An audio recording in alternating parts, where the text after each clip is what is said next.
Hello বন্ধুরা, এটা হলো রানীর বাড়ি আর এটা হলো সেই বিষাক্ত কুয়োর জল যে জলে স্নান করে এই যে রানীর পরিবারের সবার এই অবস্থা হয়েছে। আরে আরে রানীদের লক্ষ্মী আর মালতী কি ডাকাটাই না ডাকছে। হে কপাল আমার, এ কী হয়ে গেল, আমি এখন কি করে থাকবো এই বাড়িতে। আরে আরে জানো তো, এই বিষাক্ত কুয়োটাকে ভেঙে দিতে হবে। এই সর্বনাশা কুয়া রানীর বাড়ির সবাইকে খেয়ে নিল। ঠিকই বলেছ বৌদি, চলো চলো আমরা সবাই নিজেরাই এই কুয়োটাকে ভাঙার ব্যবস্থা করি, তা না হলে কত লোকের যে প্রাণ নেবে।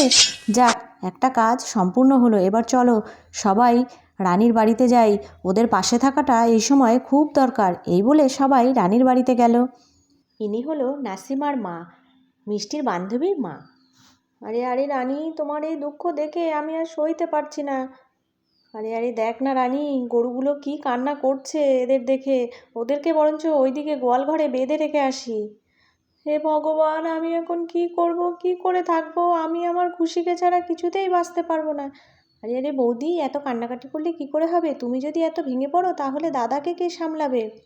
কি করবে বলো রানী, সবই আল্লাহর হাতে। মৃত্যু আর জন্ম কেউ বলে দিতে পারে না।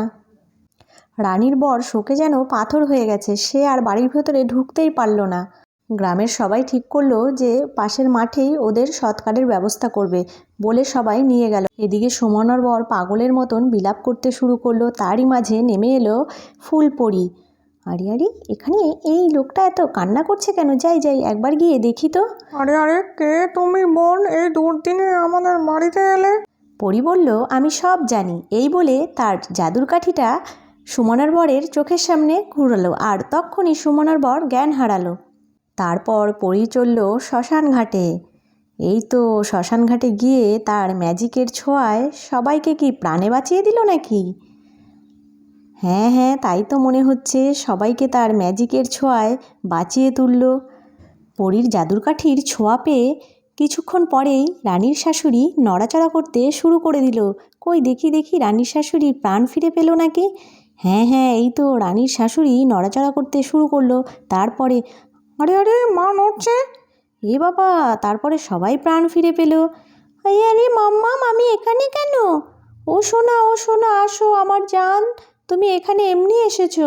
পরীর কাছে রানী হাত জোর করে বলল, তুমি আমার বাচ্চাদের প্রাণ বাঁচিয়েছো, তুমি কি চাও বলো? পরী তখন বলল, আমি তোর বাড়ির ছাদে ওই স্ট্রবেরি গাছটায় থাকতে চাই, আমার থাকার জায়গা সবাই কেটে দিয়েছে। এই শুনে রানী তো খুশিতে আত্মহারা। বলল, বেশ বেশ, তুমি যা চাও তাই হবে, এখন থেকে তুমি আমার বাড়ির ছাদে ওই স্ট্রবেরি গাছটাতেই থাকবে।